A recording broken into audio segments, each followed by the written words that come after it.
Waalaikumsalam Waalaikumsalam warahmatullahi wabarakatuh. warahmatullahi wabarakatuh. Bismillah, alhamdulillah, rabbil alamin. Assalatu wassalamu ala asrofil anbiya wal mursalin sayyidina wa maulana Muhammadin wa ala alihi wa sahbihi ajma'in. Rabbi radis asyhadu an la ilaha illallah wa asyhadu anna Muhammadan wa rasuluh la nabiyya ba'da. Alhamdulillah, puji syukur senantiasa kita panjatkan kehadirat Allah Subhanahu wa taala. Sampai detik ini kita masih diberikan nikmat iman, nikmat Islam, sehingga kita semua dapat bertemu dan berkumpul di acara talk show hari ini. Nah, tak lupa juga rasa syukur yang sangat luar biasa, di mana kita masih diberikan kesempatan untuk bisa beraktivitas, untuk tetap bisa mengkaji Islam melalui acara talk show kali ini.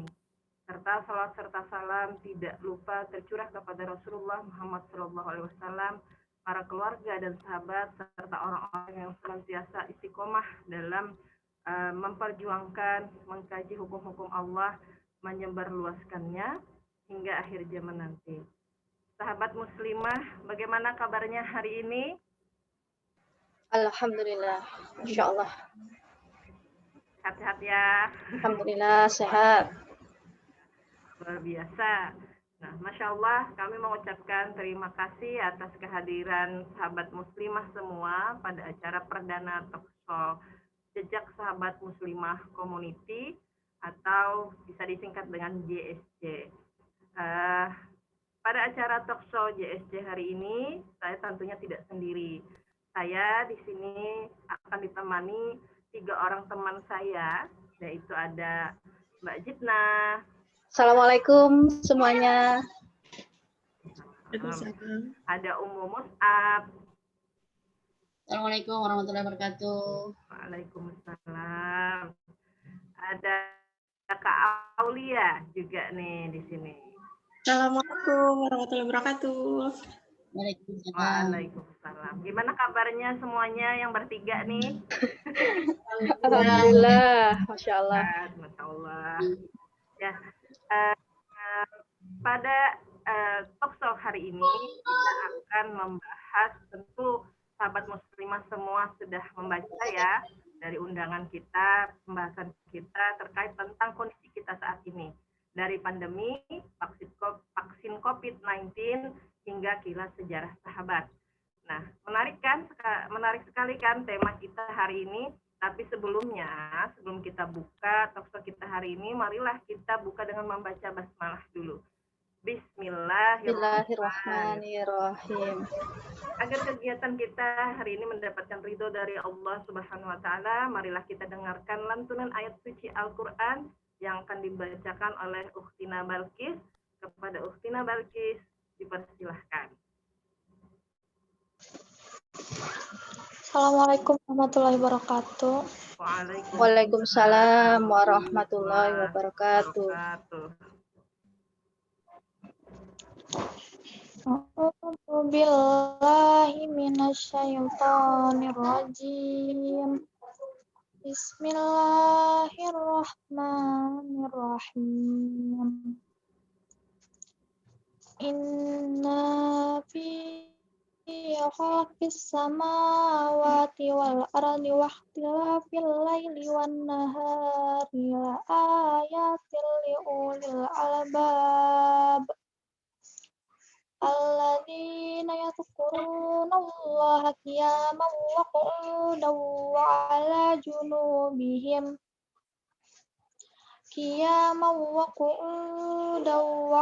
junubihim wa yatafakkaruna fi khalqis samawati wal ard Rabbana ma khalaqta hadza batila subhanaka faqina adzabannar. Artinya, sungguhnya dalam penciptaan langit dan bumi, bergantian malam dan siang terdapat tanda-tanda kebesaran Allah bagi orang yang berakal, yaitu orang-orang yang mengingat Allah sambil berdiri, duduk, atau dalam keadaan berbaring. Dan mereka memikirkan tentang penciptaan langit dan bumi. Saya berkata, ya Tuhan kami, tidaklah Engkau ciptakan semua ini sia-sia. Maha suci Engkau, lindungilah kami dari azab neraka. Bismillahirrahmanirrahim. Alladzi lahu mulkus samawati wal ardi wa lam yattakhidh waladan wa lam yakul lahu syarikun fil mulki wa khalaqa kulla syai'in faqaddarahu taqdira. Artinya, yang memiliki kerajaan langit dan bumi, tidak mempunyai anak, tidak ada sekutu baginya dalam kuasaannya, dan dia menciptakan segala sesuatu lalu menetapkan ukuran-ukurannya dengan tepat. Shadaqallahul Adzim.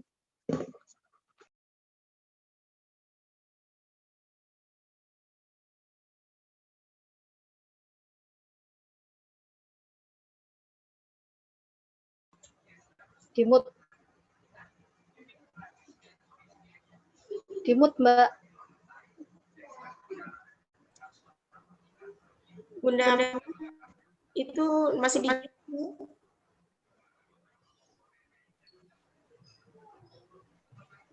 Maha benar Allah dengan segala firman-Nya.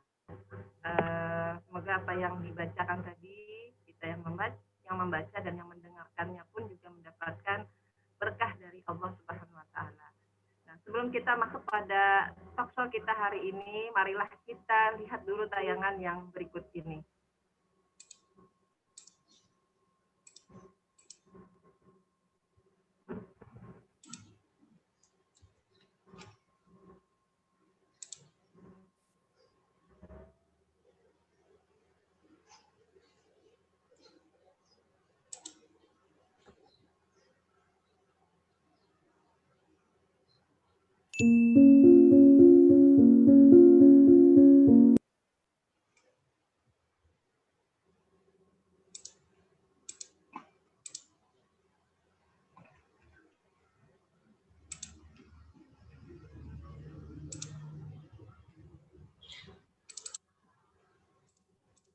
Bentar Mbak, ada kendala teknis.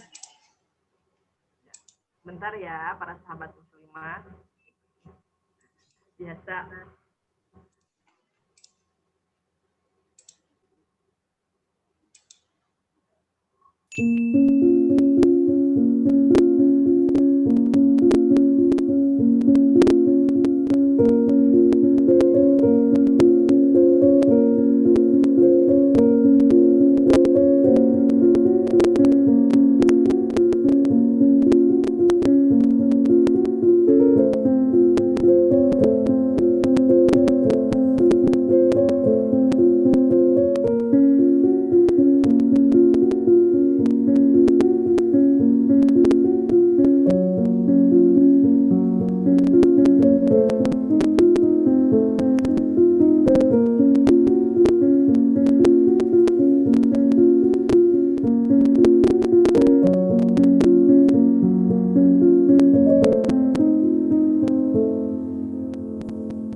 Ya, sahabat muslimah yang dirahmati Allah, tentu tadi kita sudah menyaksikan bersama tayangan yang menggambarkan bagaimana COVID-19 ini selalu bertambah setiap harinya.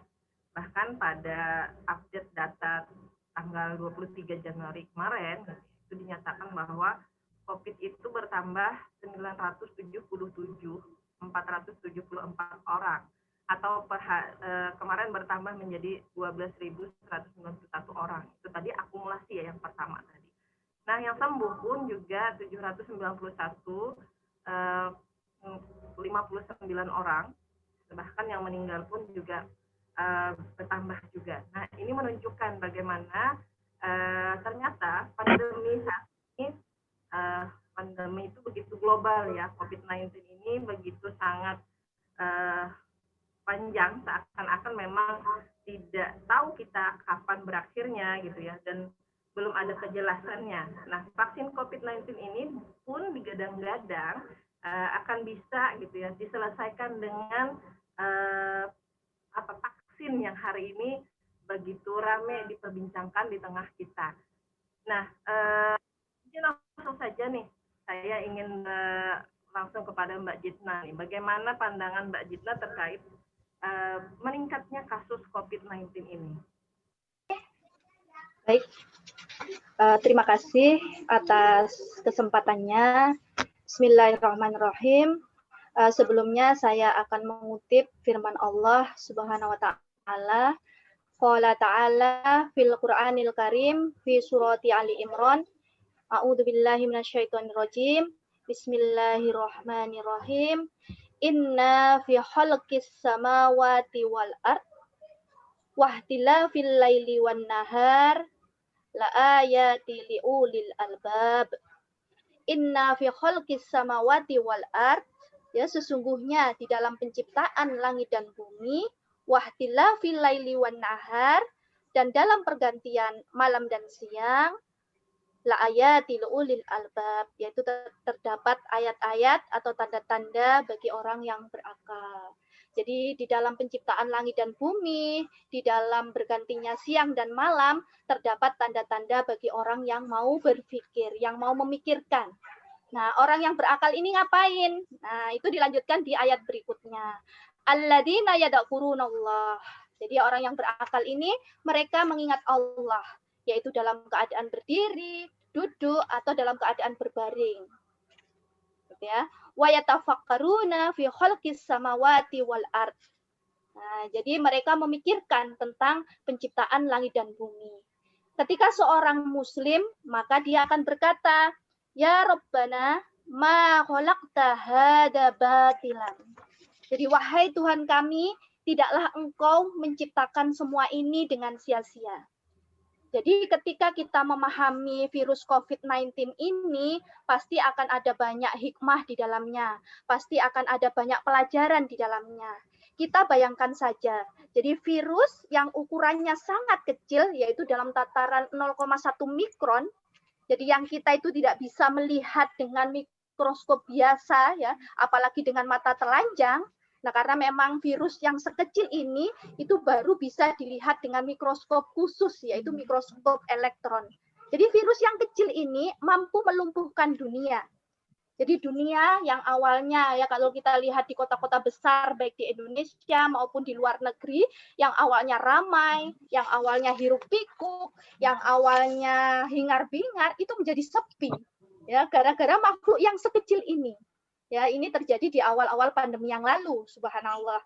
Jadi menyambung apa yang disampaikan oleh Bunda Aminah tadi, jadi fakta bahwa angka kesakitan, angka kematian akibat virus COVID-19 ini dari awal pandemi sampai saat ini itu terus-menerus mengalami peningkatan. Jadi kalaupun turun sedikit saja, tapi menaik terus. Jadi kurvanya itu naik terus. Nah, jadi itu di dunia pada umumnya maupun di Indonesia, ya, termasuk di Palangkaraya sendiri.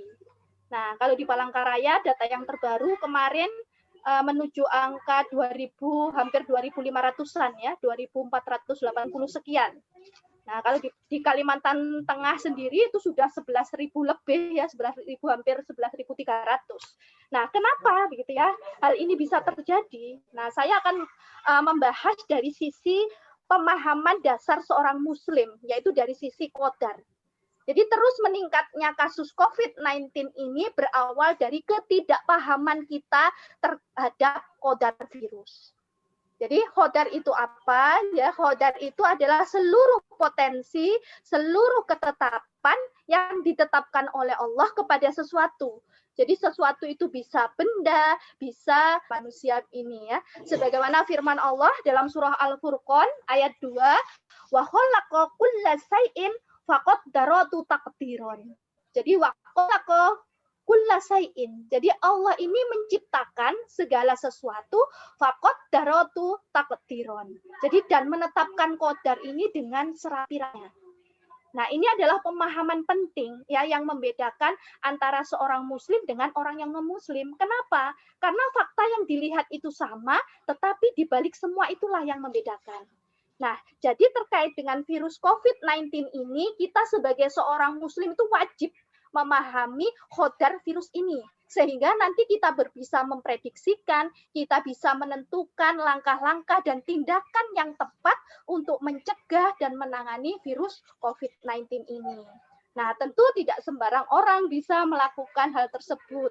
Tidak semua orang bisa memahami kodar virus ini. Nah, tentu hanya orang-orang yang berkompeten, yang punya ilmu di bidang pervirusan, ya, yang bisa mempelajari, memahami kodar virus ini. Nah, siapakah? Yaitu para pakar, para saintis, para ilmuwan.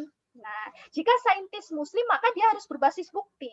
Jadi mempelajari COVID-19 ini harus berbasis bukti. Nah, sebagaimana firman Allah dalam surat Al-Baqarah ayat 111, Qul hatu burhanakum in kuntum shodiqin. Jadi katakanlah, datangkanlah bukti jika kamu orang-orang yang sodik, jika kamu orang-orang yang benar. Nah, jadi para saintis inilah yang nantinya akan membantu kita untuk memahami kodar virus COVID-19 ini dalam rangka untuk memprediksi, untuk menetapkan langkah-langkah atau tindakan yang tepat untuk terhindar dari virus, bahkan untuk menangani virus COVID-19 ini. Ya, sementara itu dulu Bunda Aminah. Ya, menarik sekali ya. Nah, ternyata kita mesti harus memahami tadi bagaimana potensi dari virus itu sendiri agar kita bisa menyikapi gitu ya, apa yang mesti harus kita lakukan. Ini kalau menurut Kak Aulia nih, bagaimana nih Kak Aulia? Oke, luar biasa ya Mbak. Apa yang disampaikan oleh Mbak Zidna tadi itu sangat-sangat mencerahkan. Maksudnya awalnya ketika dapat virus ini, maksudnya kita kan sebenarnya tergagap-gagap ya, karena kan nggak pernah dapat virus seperti ini gitu bahasanya. Jujur ketika awal-awal virus, masih ingat nggak Bunda, yang ketika kita di awal-awal kena virus itu kita kayak anggap lucu aja gitu bahasanya. Masih ingat yang banyak banget orang bilang bahwa nggak mungkin lah sampai ke Indonesia, kita aja nasi kucing aja dimakan kok, kayaknya virus tuh anti deh sama kita gitu bahasanya. Ternyata pas udah kena kasusnya, bahkan tadi di tayangan awal kita udah nonton bahwa ternyata makin hari makin meningkat ya Mbak ya tentang virus ini. Saya juga kan makin kesini makin sedih sebenarnya, makin miris ngelihatnya bahwa kok makin kesini makin banyak virusnya, kok makin kesini bukannya makin mengecil kapasitas, bukan mengecil kapasitas sih, tapi lebih tepatnya mengecil kemungkinan orang terkena virus atau memutus mata rantai. Ini kok kayaknya malah tidak ada perubahan sama sekali, padahal kan sudah banyak sekali yang kita lakukan untuk mencegah, bahkan untuk melakukan proses memutus mata rantai ini kan udah banyak banget, dari dari PSBB, dari new normal, apalagi karantina wilayah, terus ibaratnya bahkan sampai pendidikan aja itu kan di stop ya Mbak ya, maksudnya bukan di stop gak belajar sih, tapi anak-anak aja nggak boleh ke sekolah gitu bahasanya untuk memutus mata rantai.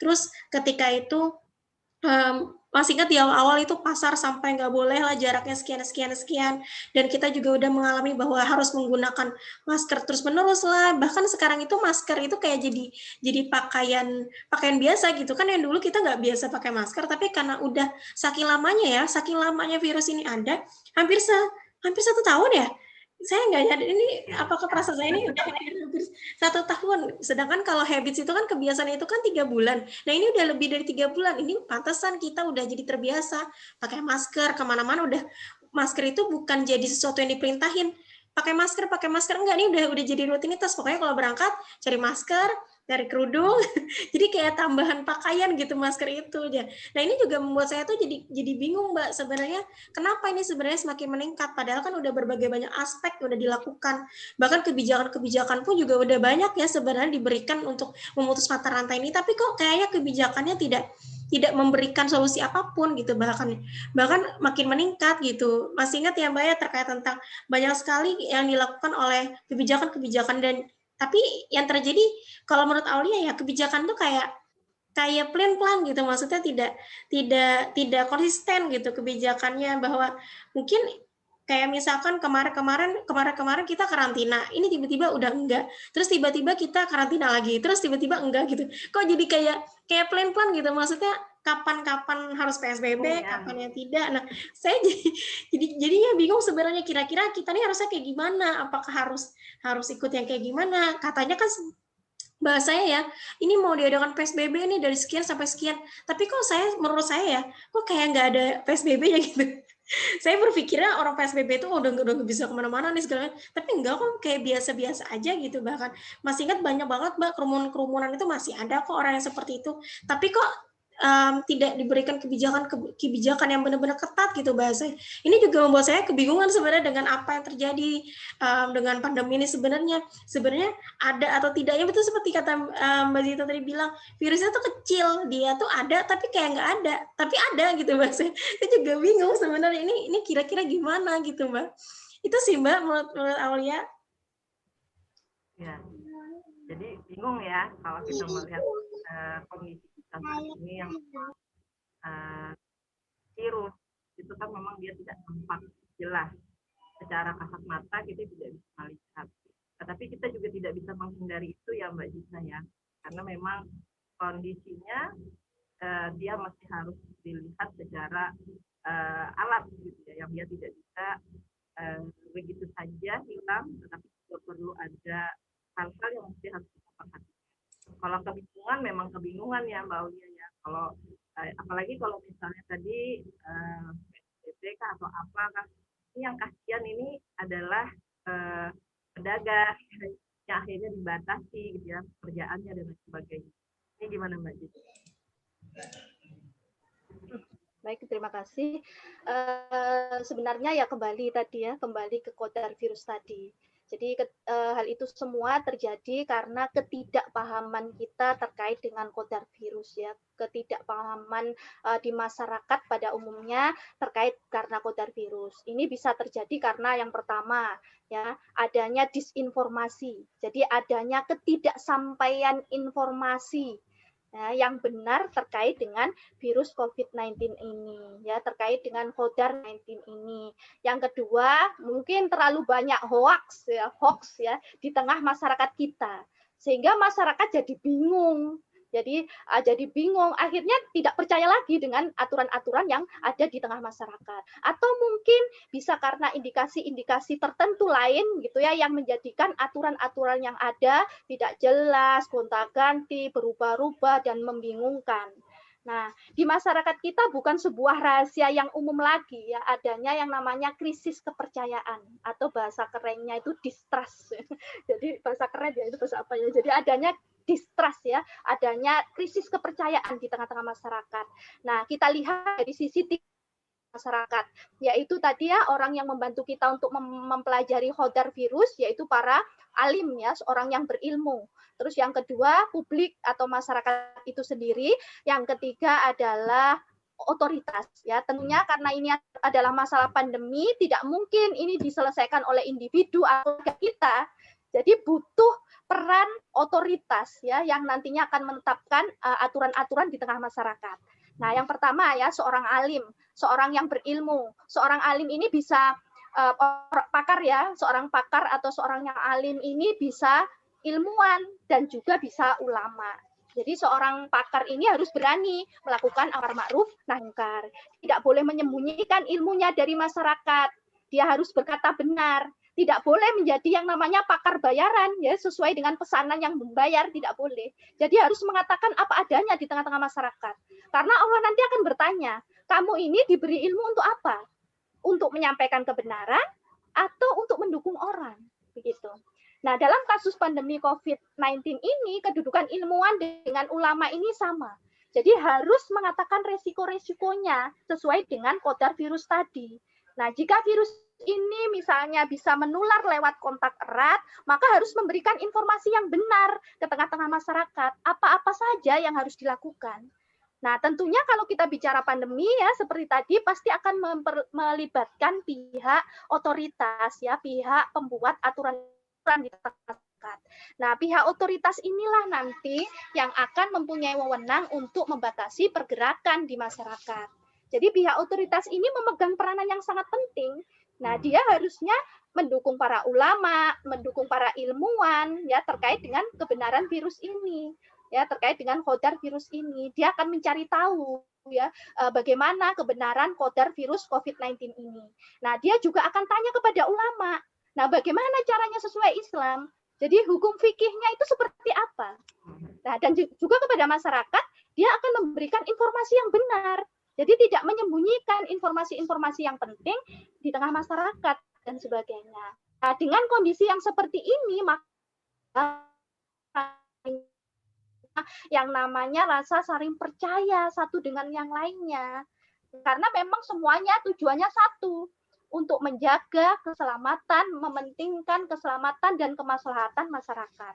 Nah, pihak otoritas ini harus menjadi seorang pemimpin yang betul-betul mencintai masyarakat, karena setiap tindakan-tindakan, aturan-aturan yang ditetapkan itu selalu mengutamakan keselamatan masyarakat. Jadi dia akan menjadi pemimpin yang jujur, pemimpin yang transparan, dan akan berbasis ilmu. Ya, tidak berbasis yang lain, berbasis politik atau ilmu yang ditunduk untuk kepentingan politik. Murni semuanya berbasis ilmu. Maka jika demikian, masyarakat secara otomatis dia akan mencintai pemimpin yang seperti ini, akan mempercayai dan akan mentaati seluruh aturan-aturan atau kebijakan-kebijakan yang diterapkan oleh pemimpin. Dan ini mungkin Bunda Aminah yang menurut saya itu kurang terjalin, gitu ya, di sekitar masyarakat kita. Sehingga wajar apa yang dirasakan oleh Kak Aulia tadi maupun mungkin semua ibu-ibu di sini. Jadi merasa bingung, kok begini sih begitu. Karena memang begitu ya. Jadi track record-nya itu sudah dikenali oleh masyarakat. Jadi akhirnya muncul rasa distrust ya, rasa ketidakpercayaan, bahkan masyarakat acuh dengan aturan-aturan atau kebijakan-kebijakan yang ditetapkan. Sehingga memang harus ada di sini yang namanya edukasi ya, edukasi ke tengah-tengah masyarakat. Nah, tentunya dengan komunikasi yang pas, komunikasi yang tepat. Nah, dan tentunya ya dengan bahasa yang mudah dimengerti oleh masyarakat. Karena virus ini ya, Kak Aulia ya, virus ini itu kalau saya bilang ini makhluk gaib. Ya kan? Jadi kita tidak bisa secara makhluk gaib. Jadi kita nggak bisa melihat secara mata telanjang, bahkan dengan mikroskop biasa saja nggak bisa, harus dengan mikroskop yang khusus. Nah, sehingga harus ditangani dengan serius. Dan ada jalinan kerjasama satu sama lain. Insya Allah pandemi ini akan berakhir. Mungkin itu dulu, Bunda Aminah. Betul sekali ya Mbak ya. Jadi kan memang di tengah masyarakat itu ada statement, biarin aja deh. Ya, kan pun akhirnya tadi terjalin kepercayaan gitu ya, antara masyarakat gitu ya, dengan pengawas, dengan kebijakan pemerintah gitu kan. Dan akhirnya tidak ada kerjasama dan jalinan kepercayaan antara pemerintah dengan para ilmuwan sepertinya, sehingga pandemi ini terus terjadi dan bahkan kasusnya meningkat terus ya Mbak ya. Nah, kita kembali kepada saat ini memang lagi digadang-gadang yang akan bisa menghentikan virus. Nah, terkait vaksin misalnya, vaksin COVID-19 yang saat ini dijadikan solusi pamungkas untuk menyelesaikan pandemi ini. Bahkan negeri ini sudah membeli vaksin ya Mbak ya, membeli vaksin ke negara tetangga lah gitu ya. Dan mulai 13 Januari tadi gitu ya, itu sudah dipublikasikan. Dan sebenarnya masih banyak kontroversi gitu ya di tengah masyarakat terkait vaksin COVID ini. Nah, kalau dalam pandangan Islam sendiri nih terkait vaksin ini gimana nih? Saya tanya deh. Iya. Baik. Baik Bunda Aminah ya. Terima kasih. Senang sekali sebenarnya saya bisa ikut berbincang-bincang di forum ini di jejak sahabat peneliti ya. Apalagi ini katakannya acara yang perdana. Ya, saya senang sekali. Terima kasih. Dan sebelum saya menjawab terkait dengan pertanyaan Aminah tadi, bagaimana vaksin dalam pandangan Islam, barangkali dijelaskan dulu terkait dengan apa namanya pengobatan itu sendiri gitu ya. Apa hukum pengobatan itu sendiri di dalam Islam, berobat. Jadi bagaimana sih sebenarnya pandangan Islam seperti terkait dengan berobat? Hukum berobat itu sendiri gitu ya, sebelum masuk kepada bagaimana pandangan vaksin dalam Islam. Nah, jadi berobat itu sendiri ya secara level individu, secara level individu manusia pribadi, maka hukumnya sunnah ya. Walaupun ada beberapa mazhab yang lain ya, saya mengambil pendapat Imam Syafi'i yang menyebutkan bahwa memang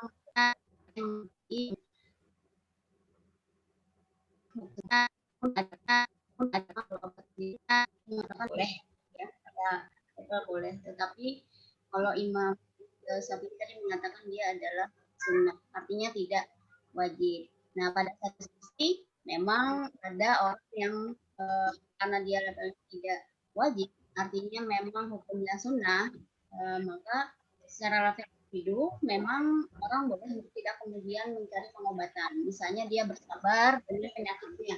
Ini juga merupakan berdasar pada apa yang menjadi riwayat hadis gitu ya. Nah, di mana ketika ada seorang perempuan yang datang yang kena penyakit ayan gitu ya daripada Rasulullah untuk apa namanya terkait dengan penyakitnya itu minta berobat, Rasulullah mengatakan bahwa sebaiknya untuk kemudian bersabar itu lebih baik bagimu.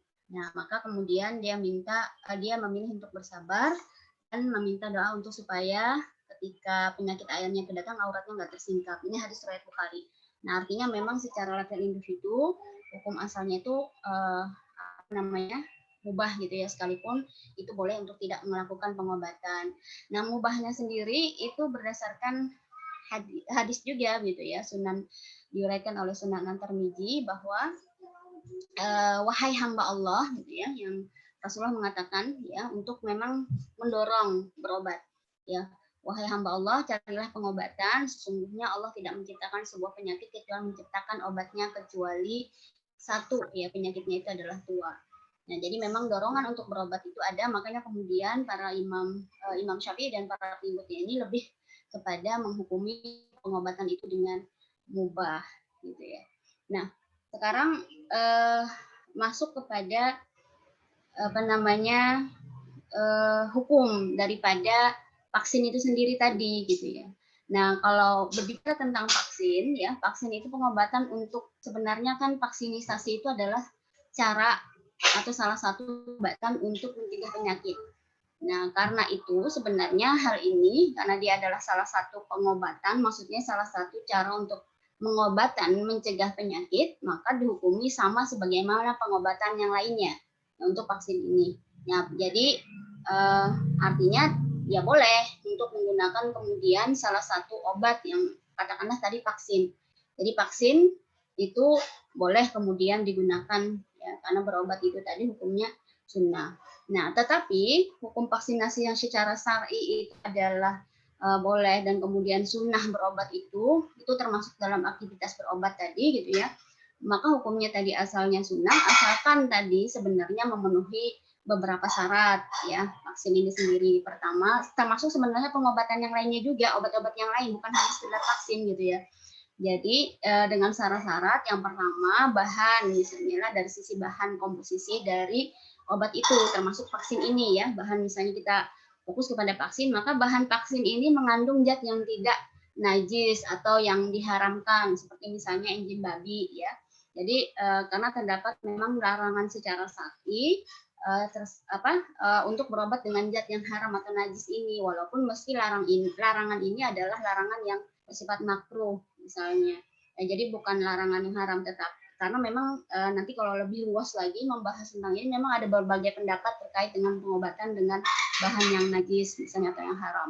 Nah, tetapi lebih kuatnya memang kita berobat dengan bahan dan hal-hal yang mengandung gitu ya, bahan-bahan yang mengandung zat yang memang tidak diharamkan. Yang kedua ya, vaksinasi itu sendiri dilakukan dengan tidak menimbulkan darar ya, baik bagi diri kita maupun bagi orang lain ya. Misalnya bagi orang yang divaksinasi kan tidak kemudian efek sampingnya sampai kepada kematian. Nah, makanya kemudian kemarin kan juga berbicara tentang efek samping dari vaksin itu sendiri, apakah memang sangat berbahaya atau tidak. Nah, ini mesti harus diteliti gitu ya. Jadi intinya memang syarat yang kedua, vaksinasi itu sendiri tidak lakukan dengan tidak menimbulkan darat, ya, baik diri kita maupun orang lain. Nah, ini yang terkait dengan vaksinasi. Jadi sebenarnya terkait dengan hal ini kan berbeda ya. Tadi vaksin dalam pandangan Islam itu ada salah satu cara untuk berobat, dan berobat itu sunnah. Nah, bagaimana vaksin itu boleh atau tidak, itu kembali ke nanti ditanyakan kepada ahlinya, sebagaimana tadi yang disampaikan oleh Mbak Jitna, ya. Terus ada nih bertanya kepada antara ulama dan yang ahli, itu memang harus sama dalam menentukan vaksin itu bisa digunakan atau tidak, kan begitu.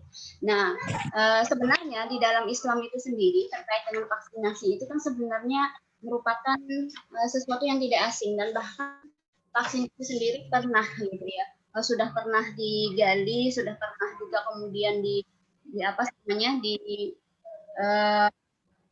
digunakan ya pembahasan tentang vaksin ini, pengembangan tentang obat-obatan yang berkaitan dengan vaksin ini di masa para sahabat dulu ya, di masa Islam, kejayaan Islam lah bahasanya, atau lebih tepatnya di masa kehilafahan Utsmani. Ya, jadi yang namanya vaksinasi ini sebenarnya sudah pernah dilakukan pada masa Khalifah Utsman. Ya, pada masa itu kan ada yang namanya wabah juga nih, penyakit yang sangat menular itu waktu itu cacar. Jadi ada dikembangkan vaksinasi terkait dengan cacar ini, smallpox namanya ya. Mungkin kali nanti bisa lebih dijelaskan oleh ahlinya di sini gitu ya, Mbak Dr. Jitna gitu ya. Nah, ini penyakit yang sebenarnya juga mematikan, tapi kemudian di saat itu dikembangkan yang namanya vaksin virus smallpox ini pada masa kekhalifahan Utsman. Jadi tidak asing sebenarnya vaksin ini sendiri, pengobatannya di dalam Islam. Jadi Bunda Aminah terkait dengan vaksin ini tadi sesuatu yang sebenarnya sunnah lah, mandub lah, karena salah satu cara untuk kita kemudian berobat. Memang tadi dengan berbagai syarat ya terkait dengan syarat dari bahan komposisi obat itu sendiri gitu ya. Dan ini memang harus ditanyakan kepada ahlinya terkait dengan komposisi pengobatan itu sendiri, termasuk yang apakah darar yang ditimbulkan itu ada atau tidak, seperti itu. Barangkali mungkin begitu, Bun. Iya. Memang yang memuat bahwa vaksin tadi ya dikatakan bahwa itu merupakan hal yang boleh tadi karena dia merupakan sebuah langkah pengobatan. Bahkan dia tadi memenuhi syarat yang bahannya halal, tidak menghasilkan mudarat atau berbahaya untuk tubuh kita. Nah, tapi banyak nih kalau kita lihat di tengah masyarakat itu berkembang opini bahwa tentang vaksin ini ada yang mengatakan bahwa bahannya itu dari binatang gitu, atau binatang atau organ kera kalau saya pernah dengar gitu ya. Nah, atau binatang yang diharamkan dan lain sebagainya. Nah, saya kembali ke Mbak Jitna nih ya. Kalau menurut Mbak Jitna sendiri dari segi ilmiahnya itu gimana sih terkait tentang bahan yang itu dari misalnya organ tubuh binatang? Ya, baik. Terima kasih atas kesempatannya.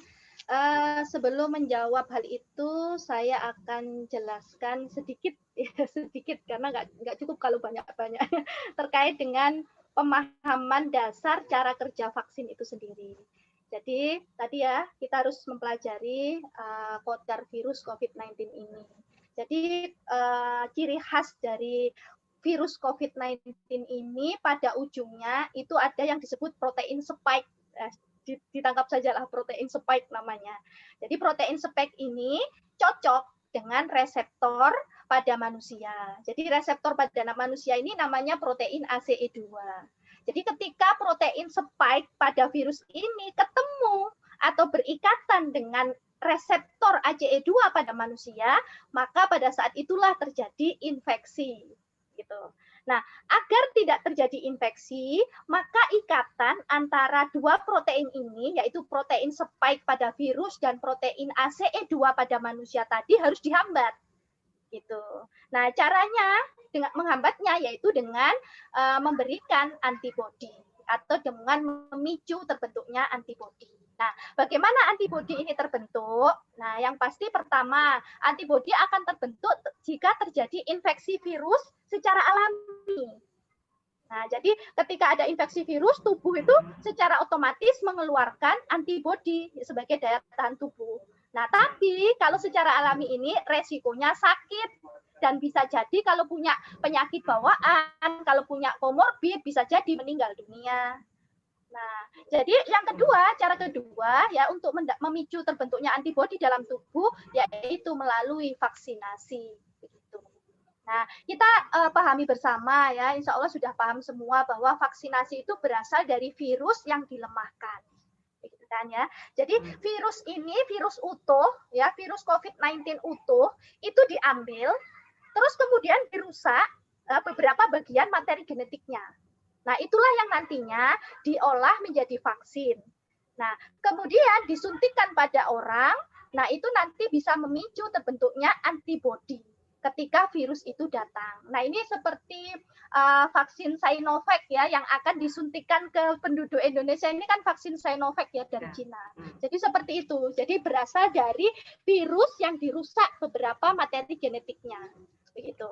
Nah, tetapi saat ini banyak sekali teknologi ya, tidak hanya virus utuh dirusak materi genetiknya atau virus yang dilemahkan, tidak. Jadi ada teknologi baru, yaitu dengan mengambil sebagian dari partikel virus. Jadi sebagian saja dari partikel virus diambil. Ini yang terkait dengan pembentukan antibodi. Nah, ini seperti rantai genom RNA ya, dari RNA virusnya diambil. Nah, itu yang diolah menjadi vaksin, kemudian disuntikkan. Jadi disuntikkan pada orang yang itu nanti akan memicu antibodi. Ini seperti vaksin Pfizer ya, buatan BioNTech Jerman, atau Moderna ya, buatan Amerika Serikat. Itu dari partikel virus. Jadi dari bagian terkecil saja dari partikel virus. Kayak kita misalnya manusia itu ngambil ininya, ngambil jarinya saja misalnya begitu. Nah, terus juga ada teknologi baru juga, yaitu dengan menggunakan DNA virus. Nah, jadi ini yang dikembangkan oleh Oxford University di Inggris. Nah, ini kayak AstraZeneca ya sekarang. Nah, itu sekilas ya terkait dengan cara kerja vaksin, ya, cara kerja dasar vaksin. Nah, seperti yang disampaikan oleh Ummu Mus'ab tadi, saya sangat sepakat ya pandangan Islam tentang vaksin ya. Kalau vaksin ini kan dalam konteks fikih, vaksin ini dimasukkan dalam pengobatan. Jadi hukumnya tadi ya sunnah ya atau mandub. Nah, ya ada perintah Allah di sana untuk berobat, tetapi juga ada pilihan ya untuk bersabar. Nah, Rasulullah mendoakan. Jadi hukum asalnya itu adalah sunnah atau mandu. Nah, begitu ya, itu adalah hukum vaksin ya. Nah, saya akan menambahkan dari sisi hadoroh dan madaniyah. Jadi vaksin ini ibu-ibu itu adalah bagian dari madaniyah. Nah, madaniyah itu apa? Madaniyah itu adalah bentuk fisik benda yang digunakan di dalam kehidupan. Nah, madaniyah ini ada yang sifatnya khas, ada yang sifatnya tidak khas. Jadi madaniyah yang sifatnya khas berarti di madaniyah atau benda tersebut mengandung pandangan hidup tertentu. Mudahnya begini, madaniyah yang sifatnya khas itu mudah salib. Nah, kalung salib itu termasuk madaniyah yang sifatnya khas. Karena kalung salib itu mengandung pandangan hidup tertentu. Jadi, seorang muslim ini tidak boleh atau haram memakai kalung salib karena mengandung pandangan hidup tertentu. Nah, ada yang sifatnya tidak khas. Yang sifatnya tidak khas ini berarti sifatnya umum. Nah, artinya kaum muslimin untuk mengambilnya, boleh untuk memakainya. Nah, vaksin ini termasuk madaniyah yang sifatnya umum, madaniyah sifatnya tidak khas. Jadi hukumnya boleh untuk memakainya. Nah, bahkan vaksin ini sudah pernah dikembangkan pada masa tadi ya disampaikan oleh Ummu Mus'ab ya pada masa peradaban Islam, yaitu pada masa kekhilafahan Turki Utsmani. Jadi pada masa kekhilafan Turki Utsmani kan ada wabah ya, wabah cacar ya tadi yang disebabkan oleh smallpox ya. Smallpox itu adalah golongan dari pox virus ya, namanya pox virus. Nah, itu dikembangkan vaksin. Jadi sudah pernah dilakukan ya, sudah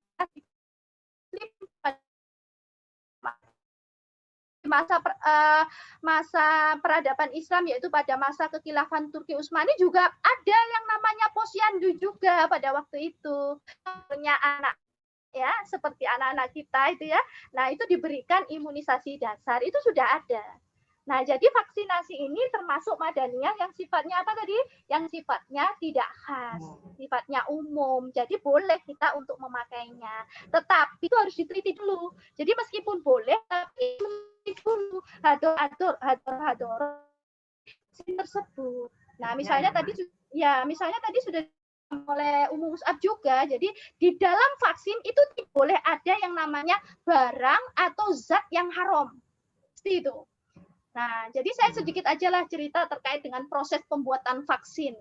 Nah, jadi di dalam proses membuat vaksin itu ada yang disebut proses dilusi. Nah, proses dilusi ini dalam bahasa fikih ya, itu disebut istihlak. Nah, jadi vaksin Sinovac yang akan disuntikan ke kita, penduduk Indonesia ini, jadi proses dilusinya itu menggunakan verosel. Jadi verosel itu dari sel ginjal kera. Nah, kalau kita tahu ya, ada beberapa informasi sebelumnya, ada imunisasi dasar atau vaksinasi dasar pada anak-anak kita, itu ada yang proses dilusinya menggunakan enzim babi, ya, tripsin babi. Nah, di dalam proses pembuatan vaksin ada proses yang disebut proses dilusi tadi, yaitu biasanya menggunakan barang-barang seperti itu. Nah, tetapi begitu ya, setelah proses dilusi itu Ibu, itu ada yang disebut proses pemurnian. Jadi ada yang disebut proses pemurnian. Jadi kayak pencucian lah. Nah, itu bisa beberapa kali, bahkan data yang saya dapat itu bisa sampai ratusan kali. Sehingga produk hasilnya ya, produk finalnya itu tidak ada lagi barang-barang yang kita khawatirkan karena melalui proses pemurnian tadi. Nah, belum kalau kita lihat saat ini, Bunda Aminah, ilmu kedokteran itu sudah semakin maju. Jadi ada teknologi yang disebut teknologi rekayasa genetika. Nah, jadi yang dari tripsin babi tadi, enzim babi tadi, atau yang dari sel ginjal kera tadi, itu sudah dibuat. Ya, sudah bisa dibuat dengan teknologi rekayasa genetika. Jadi tidak diambil langsung dari hewannya yang najis tadi, tidak. Begitu. Jadi buatan, jadi dengan teknologi rekayasa genetika. Nah, jadi kalau kondisinya seperti ini, insya Allah vaksin itu aman dan halal begitu ya. Halal maksudnya vaksin ini halal. Nah, itu yang pertama. Nah, yang kedua, kita harus meneliti hadoroh pada vaksin ya. Yang pasti vaksin itu harus membawa manfaat dan tidak menimbulkan mudorot di dalamnya. Makanya memang harus ada yang namanya uji klinis. Nah, uji klinis ini untuk memastikan keamanan vaksin, manfaat vaksin, dan mudorot vaksin. Gitu. Nah, terkait uji klinis ini juga pernah dicontohkan oleh para pemikir Islam, yang beliau ini masyhur ya sebagai bapak kedokteran dunia. Dan ilmu beliau sampai saat ini itu masih dipakai dalam bidang kedokteran di seluruh dunia. Nah, beliau ini siapa? Ya, beliau ini adalah siapa, Bunda Aminah? Kalau kedokteran biasanya Ibnu Sina ya. Ya, beliau ini adalah Ibnu Sina, ya. Jadi yang biasanya kita kadang mengenal dengan sebutan Avicenna, begitu ya. Jadi Ibnu Sina ini beliau mengatakan, jadi untuk mengetahui bagus tidaknya suatu zat itu harus diuji klinis. Nah, jadi uji klinis ini sudah ada di zaman dulu, juga sudah dilakukan oleh Ibnu Sina untuk memeriksa efektivitas obat, termasuk vaksin. Ya, kalau sekarang kita mengenalnya dengan sebutan efikasi, ya, itu yang istilah yang baru-baru kita kenal ya, efikasi, yaitu kemujarapan vaksin. Nah, jadi ini adalah masalah teknis, ini adalah terkait dengan madaniyah. Jadi ketika saat ini masalah sudah semakin kompleks, nah, tidak masalah sebenarnya kita mengambil vaksin dari mana saja. Tidak masalah kita mengambil vaksin dari Cina, tidak masalah kita mengambil vaksin dari Amerika, tidak masalah kita mengambil vaksin dari Inggris dan sebagainya. Nah, asalkan tadi harus tetap memperhatikan hadoroh-hadorohnya. Berarti di dalamnya itu tidak boleh ada zat atau barang haram dan pasti tidak menimbulkan mudorot begitu. Nah, fakta di negeri kita saat ini ya ada MUI ya, lembaga yang ditunjuk oleh negeri ini untuk meneliti ya, untuk melihat kehalalan vaksin. Nah, insya Allah kemarin tanggal 10 Januari ya, MUI itu sudah mengeluarkan fatwa halal terhadap vaksin Sinovac ya, yang rencananya akan disuntikan ke kita ini. Nah, besoknya ya tanggal 11 Januari BPOM ya sebagai badan legal yang diberi amanah oleh negeri ini ya untuk memeriksa ya keefektifan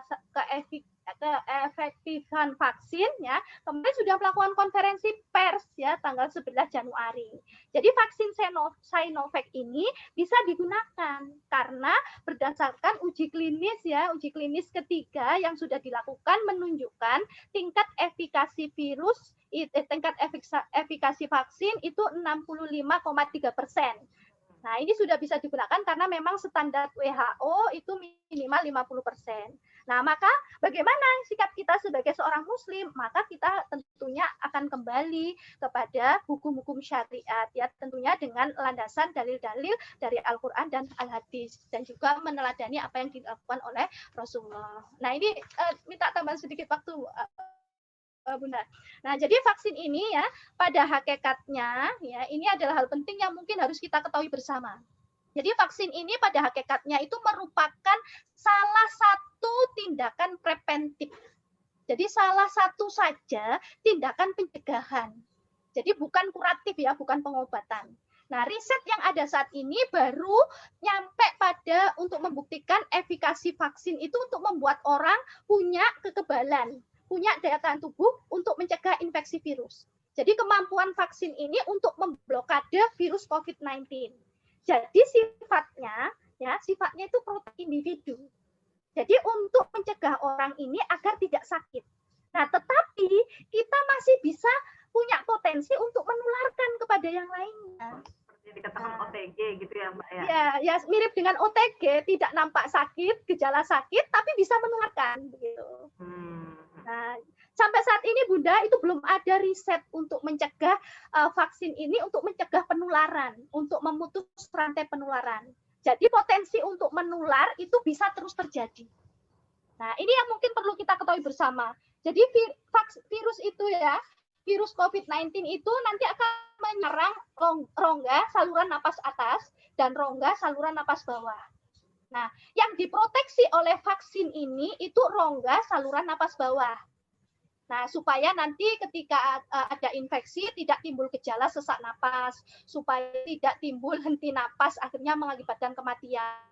Jadi yang diproteksi vaksin ini itu adalah rongga napas bawah. Gitu. Jadi rongga napas atas ini masih bisa menularkan, gitu. Masih bisa menularkan. Nah, ini yang masyarakat harus paham hal ini. Nah, jadi meskipun divaksin itu tidak lantas bebas free kemana-mana, tidak lantas begitu, tapi tetap masih harus melakukan protokol ya. Mantra-mantranya itu masih pakai ya, mantranya itu KM ya, mencuci tangan, gitu ya, memakai masker, menjaga jarak, itu mantra kalau saya bilang. Jadi menghindari kerumunan, terus membatasi mobilitas itu masih harus dipakai. Nah, tidak seperti yang dilakukan oleh kemarin ya, seorang public figure, gitu ya, habis divaksin, dia petantang-petenteng kemana-kemana, gitu ya, tidak pakai masker, berkerumun. Nah, ini adalah salah kaprah, gitu ya. Ada informasi yang tidak sampai di sini. Jadi ini menunjukkan minimnya edukasi ke tengah-tengah masyarakat. Nah, jadi vaksin ini itu adalah untuk mencegah resiko terjadinya gejala infeksi, ya, seperti Bunda Aminah tadi katakan, kayak orang OTG. Jadi orang tanpa gejala. Jadi nggak kelihatan sakit, tapi dia bisa menularkan. Nah, akhirnya yang namanya protokol kesehatan itu harus tetap dilakukan. Nah, karena memang ini Bu, vaksin ini ketika disuntikan itu tidak langsung menumbuhkan antibodi, begitu ya. Butuh waktu kurang lebih minimal 14 hari untuk terbentuk antibodi. Nah, ini nanti 2 kali vaksin gitu ya. Iya, ini nanti Bunda. Ini nanti ada booster ya namanya, ada ulang. Jadi disuntik ulang. Jadi Sinovac ini 2 kali disuntik. Jadi setelah 14 hari itu dijadwalkan suntik lagi, di booster. Nah, itu dengan harapan antibodi yang terbentuk bisa optimal. Nah, tetapi tetap yang namanya masker itu wajib dipakai. Kecuali Bunda, kecuali kalau nanti malam ya 200 berapa ya jumlah penduduk Indonesia ratusan juta itu semua serentak divaksin bareng nanti malam. Ya, rame-rame. Gitu ya, bareng semuanya. Nah, itu baru bisa lepas masker karena sudah tervaksin semuanya. Tapi ini kan tidak mungkin. Ya, karena keterbatasan fasilitas, karena keterbatasan SDM dan sebagainya. Nah, ini Bunda, saya mau ngasih analogi ya sehingga kita gampang memahami. Jadi analogi terkait vaksin ini. Jadi kita itu seakan sibuk ngepel lantai. Nah, ini kan musim banjir ya. Jadi seakan kita itu sibuk ngepel lantai di bawah dari atap yang bocor. Nah, vaksin itu bisa mengurangi air yang turun. Jadi air dari atap yang turun itu ibaratnya vaksin itu bisa mengurangi air yang turun dari atap tadi yang bocor tadi supaya jangan sampai banjir gitu. Nah, tetapi sumbernya tetap atap yang bocor gitu. Nah, atap yang bocor itu ada karena apa ya? Kan atap yang bocor itu karena ada lubang. Jadi ada lubang dari genteng. Jadi ada lubang dari genteng. Kalau orang sini bahasanya apa ya? Kalau bahasa genteng. Oh, genteng juga. Saya kira ada bahasa khas di Palangkaraya. Jadi ada lubang atap itu kan bocor karena ada lubang-lubang dari genteng yang tidak rapat. Nah, genteng itu ibarat masyarakat. Nah, ketika masyarakat nggak pakai masker, ketika masyarakat itu berkerumun, itu akan membuat virus itu banyak, akan membuat air ini terus turun ke bawah rumah, ke dalam rumah, begitulah ibaratnya. Nah, kita ini sebagai genteng, apa sih yang bisa kita lakukan? Nah, jadi nggak banyak yang bisa kita lakukan. Nah, sehingga harus ada tukang genteng gitu. Jadi sehingga harus ada tukang genteng yang membantu mengatasi masalah genteng tadi. Nah, siapa tukang genteng itu? Nah, tukang genteng ini adalah otoritas gitu ya, yang membuat aturan-aturan kebijakan di tengah masyarakat. Nah, tukang genteng inilah yang nanti punya teknologi supaya bisa ngelem genteng tadi dengan bagus. Yaitu kayak 3T ya, testing, tracing, dan treatment. Nah, maka harus ada kerjasama antara genteng-genteng tadi dengan tukang gentengnya. Jadi harus ada kerjasama antara masyarakat dengan pihak otoritas. Nah, tetapi itu harus ada sutradaranya. Nah, siapa sutradaranya? Jadi sutradaranya ini para ulama, para ilmuwan yang paling paham terkait dengan kodar virus. Ya, jadi para ulama, para ilmuwan inilah yang nantinya akan memberikan edukasi ke tengah-tengah masyarakat dengan bahasa yang tepat, sehingga masyarakat jadi memahami kodar virus. Nah, akhirnya ketika tukang genteng ini ya menetapkan aturan-aturan, kok tukang genteng, pihak otoritas tadi menetapkan aturan-aturan di tengah masyarakat ya, dengan basis keilmuan, ya masyarakat akan mentaatinya begitu. Nah, itu sekilas tentang analogi ya terkait dengan vaksin, Bunda, supaya mudah dimengerti aja. Yeah. Menarik sekali ya kalau kita bicara tentang vaksin ini, ternyata tadi panjang lebar dari awal sampai akhir gitu ya. Bagaimana pembuatan vaksinnya gitu, dan bagaimana fungsi dari vaksin itu sendiri. Berarti memang vaksin itu bukanlah solusi ya, Mbak ya, solusi yang tepat. Istilahnya itu kan bukan solusi yang tepat karena dia hanya mengatasi bagian individu saja gitu ya. Vaksin itu untuk kekebalan individu, bukan untuk memutus mata rantai COVID ini gitu ya, Mbak Jitna. Kalau saya dengarkan penjelasan Mbak Jitna tadi, berarti memang harus ada yang orang terkuat gitu ya bahasanya, yang bisa menghentikan vaksin ini sebenarnya, dan solusi atau langkah yang tepat untuk menghentikan vaksin ini. Ya, jadi begitu. Kalau Kak Aulia sendiri gimana nih? Oke, kalau Aulia sendiri sih baru tahu ya. Aulia tuh mikir vaksin ini nih kayak obat. Aulia tuh sudah langsung sembuh gitu ya, ketika dikasih vaksin. Apa namanya? Mungkin karena tadi seperti yang disampaikan oleh Mbak Zita tadi, bahwa mungkin karena minim edukasi kali Mbak ya, jadi saya juga nggak tahu sebenarnya vaksin ini sebenarnya arahnya kemana, saya juga kurang tahu. Namanya juga masyarakat ya berpikir bahwa vaksin nih, saya berpikir bahwa vaksin itu kayak obat, jadi kalau misalkan udah divaksin aman gitu dengan COVID-19 gitu bahasanya. Jadi kemungkinannya tuh kecil gitu bahasanya untuk terkena lagi gitu. Makanya kan ada kan kemarin masih kan nggak ya di televisi itu lagi santer dikabarkan bahwa ada public figure yang dia habis kena vaksin, padahal dia dapat privilege untuk dapat vaksin pertama ya, tapi dia malah langsung pergi pesta-pesta malamnya tanpa masker, tanpa jaga jarak, dan tidak menggunakan protokol kesehatan seperti yang mantra-mantra Mbak Zita bilang tadi. Saya tuh berpikirnya sama, saya berpikir kok vaksin itu seperti itu, ternyata bukan satu-satunya cara ya Mbak ya, maksudnya mungkin bisa meminimalisir tapi tidak mengobati ya Mbak ya, tidak apa sih maksudnya, tidak menghentikan laju COVID itu sendiri, karena memang seperti yang Mbak Zita tadi sampaikan bahwa kalau misalkan semua orang divaksin mungkin akan minim kemungkinan untuk dapat vaksin, dapat lagi, tapi kan kita tidak semua yang bisa kena vaksin, tidak semua yang punya kesempatan dapat itu gitu bahasanya. Dan tadi berpikir bahwa itu vaksinnya juga ini obat gitu, ternyata kan tidak seperti itu ya. Saya juga baru tahu ini. Ya. Itu sih Mbak. Jadi kalau saya ada mendengar gitu ya Mbak, bahwa yang kena vaksin itu yang sehat, tapi kalau lagi sakit itu katanya enggak gitu ya Mbak. Kenapa begitu ya Mbak? Kalau yang sakit nggak bisa divaksin. Iya, nggak bisa divaksin. Kalau ada saya pernah dengar gitu penjelasannya gitu. Ya, karena ini terkait dengan vaksin COVID-19 ini ada pihak-pihak atau orang-orang tertentu yang memang tidak boleh divaksin ya, terutama komorbid namanya. Jadi orang yang punya penyakit bawaan. Jadi orang yang punya penyakit bawaan itu misalnya punya hipertensi misalnya, atau punya penyakit pernapasan gitu ya, misalnya TB paru, TBC begitu tidak bisa. Nah, atau punya penyakit jantung, ini tidak bisa memang, ya ini nanti akan bebas divaksin ya, karena memang akan memperparah gitu. Nah, jadi memang kalau vaksin ini itu harus dalam kondisi yang sehat. Gitu. Bunda. Sehat ya Mbak berarti. Sama seperti kalau imunisasi anak bayi juga gitu ya. Yang itu nggak boleh divaksin. Akan lebih akan lebih ibaratnya tambah sakit. Malah tambah sakit. Mirip seperti itu ya. Iya, malah ini. Ya. Ini nanti kalau mau divaksin itu ada diperiksa dulu tensinya. Jadi tensinya itu diperiksa dulu. Ini nanti ada pemeriksaan tes nih.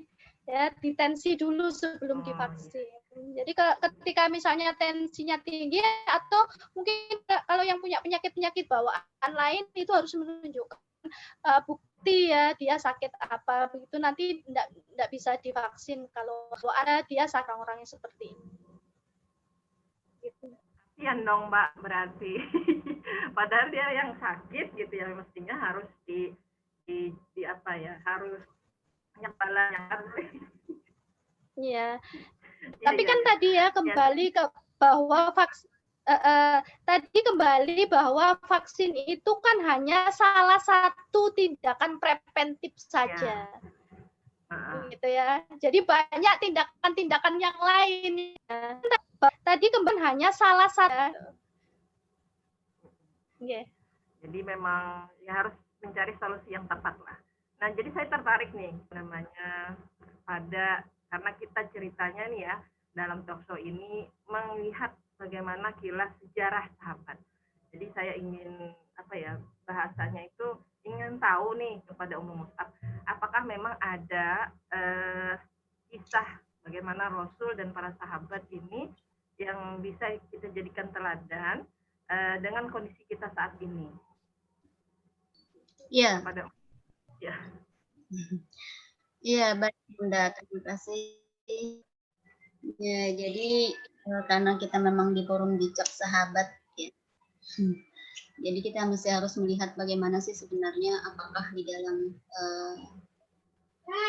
keteladanan kita kepada baginda Rasulullah SAW, termasuk apa yang pernah dilakukan oleh para sahabat berkaitan dengan apapun termasuk masalah pandemi ini.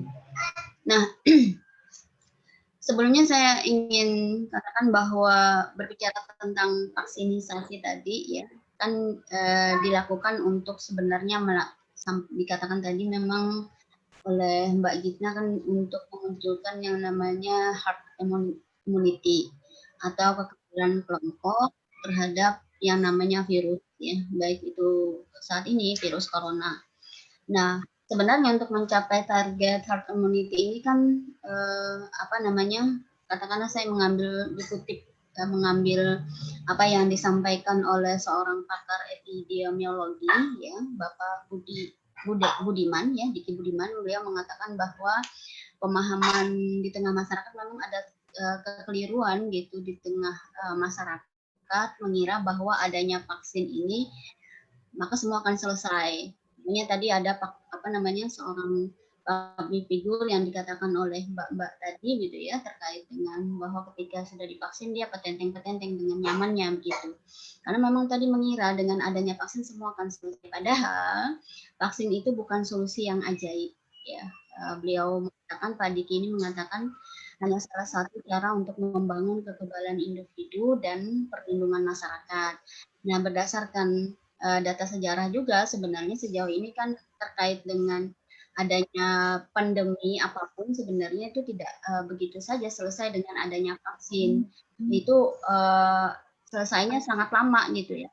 Beliau menyontohkan misalnya terkait dengan vaksin terkait dengan pandemi cacar misalnya, walau sudah ada vaksin cacar selesainya hampir sampai 200 tahun baru kemudian bisa selesai, atau kemudian dengan adanya kasus pandemi polio misalnya, bahkan sampai saat ini pun nggak selesai-selesai juga walaupun sudah ditemukannya dengan vaksin polio misalnya. Nah, jadi artinya memang setelah vaksin itu disuntikan atau digunakan itu tidak langsung hilang sebenarnya penyakit itu.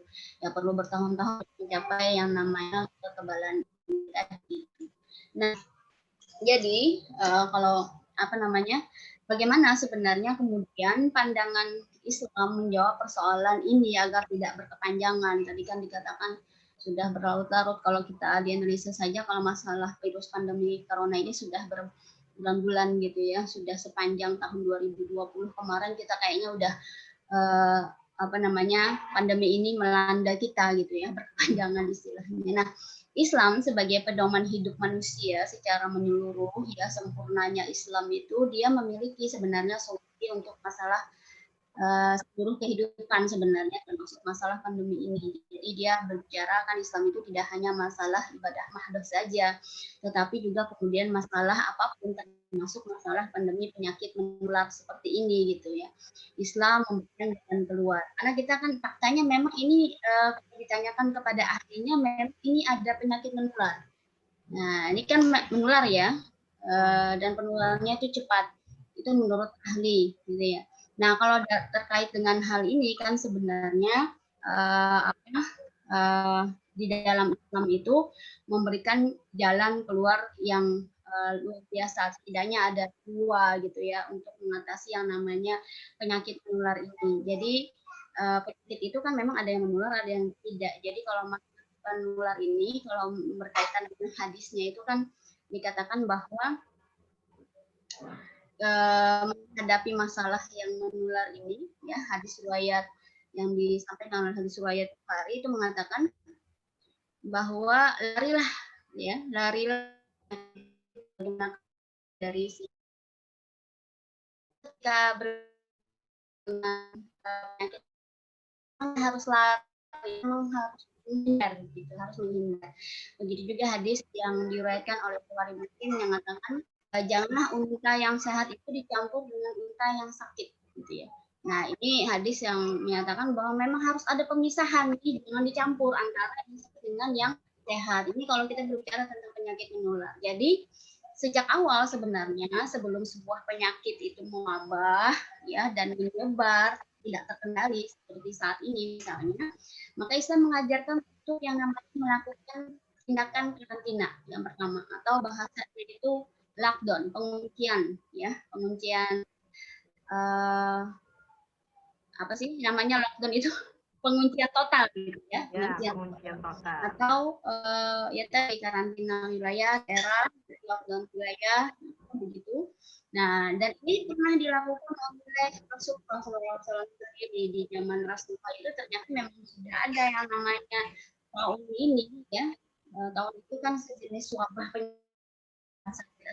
Jadi kalau dalam bahasa itu wabahnya. Nah, di zaman Rasulullah itu terjadi yang namanya wabah pes atau lepra.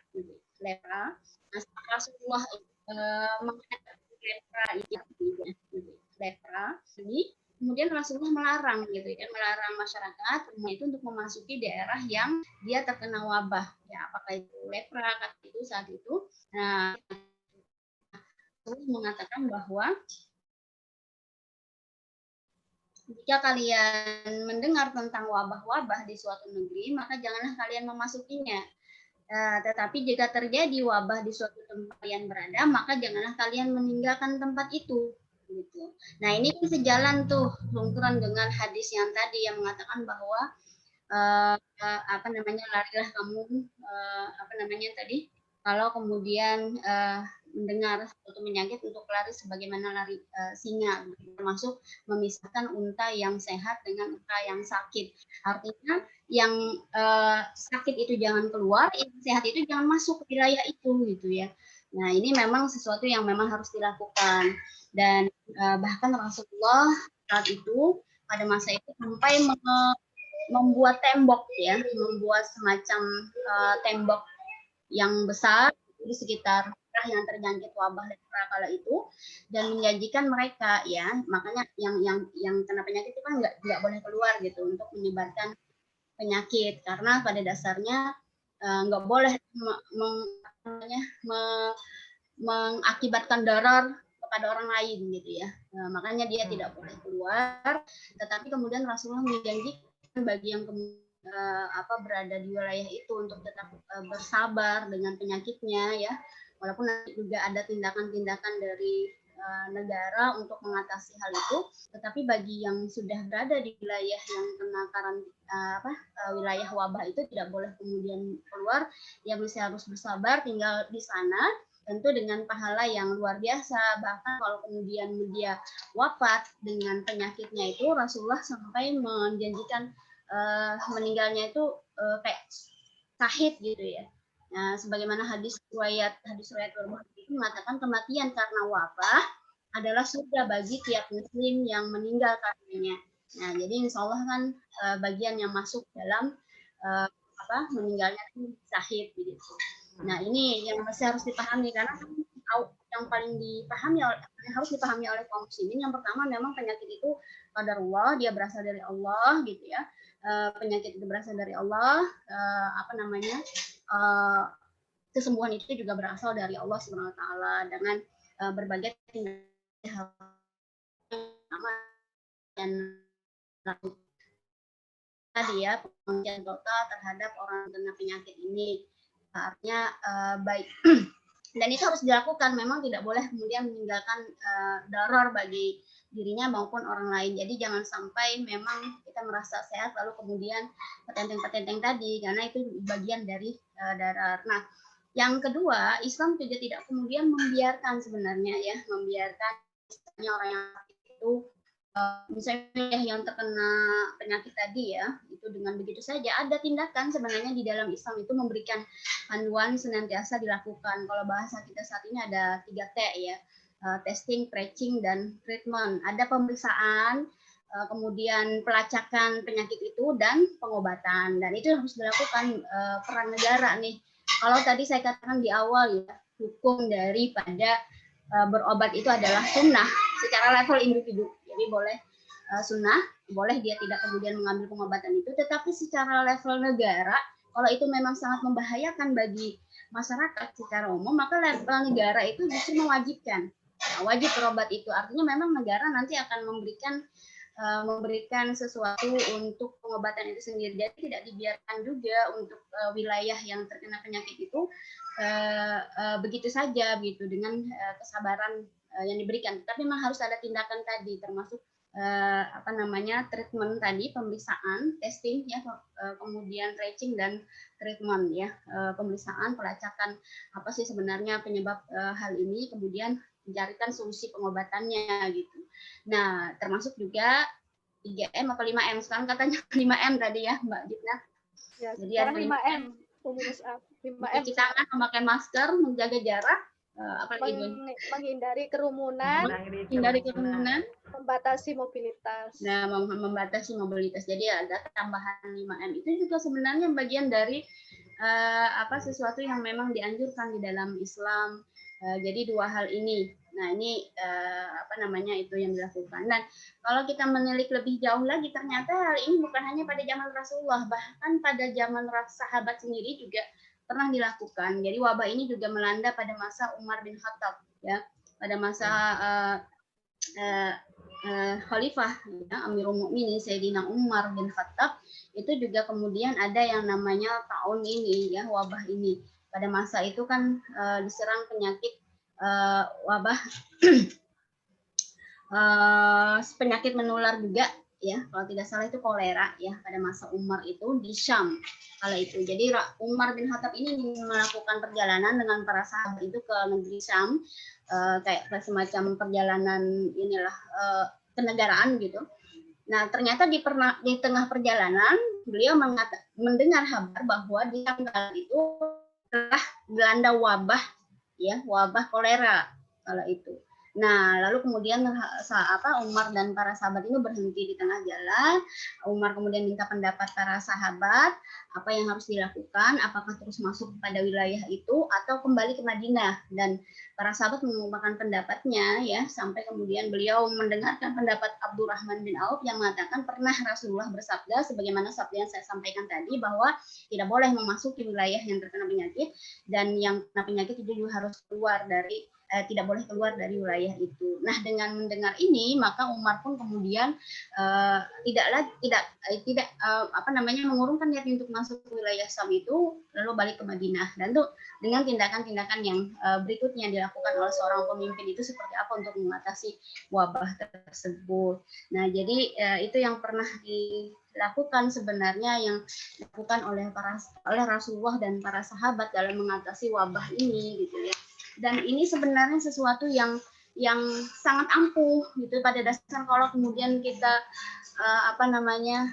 melakukannya sejak awal gitu ya, terutama terkait dengan penguncian total ini gitu ya. Itu memang sesuatu yang harus benar-benar merupakan sesuatu yang efektif pada dasarnya dilakukan kalau misalnya memang dia sejak awal kita lakukan, ya, penguncian total itu, sehingga memang tidak akan berlarut-larut sebagaimana saat ini gitu.